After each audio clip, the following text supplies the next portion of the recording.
حضرت صالح علیہ السلام کا واقعہ۔ حضرت صالح کو اللہ تعالیٰ نے قوم ثمود کی طرف نبی بنا کر بھیجا۔ یہ لوگ پہاڑ تراش کر شاندار گھر بناتے تھے اور اپنی طاقت پر بہت غرور کرتے تھے۔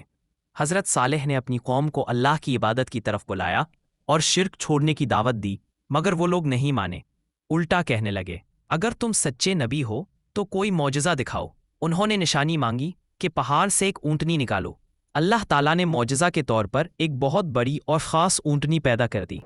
حضرت صالح نے کہا، یہ اللہ کی اونٹنی ہے، اسے آزاد چھوڑ دو، اسے پانی پینے دو اور اس کے ساتھ زیادتی نہ کرنا، ورنہ عذاب آئے گا۔ پہلے لوگ ڈر گئے، لیکن بعد میں کافر سرداروں نے ایک سازش کی اور اونٹنی کو قتل کر دیا۔ حضرت صالح نے انہیں خبردار کیا، اب 3 دن کے اندر اللہ کا عذاب آ جائے گا۔ 3 دن بعد اللہ کا وعدہ پورا ہوا۔ ایک زبردست زلزلہ اور خوفناک چنگھاڑ آئی اور پوری قوم ہلاک ہو گئی۔ صرف حضرت صالح اور چند ایمان والے لوگ بچ گئے۔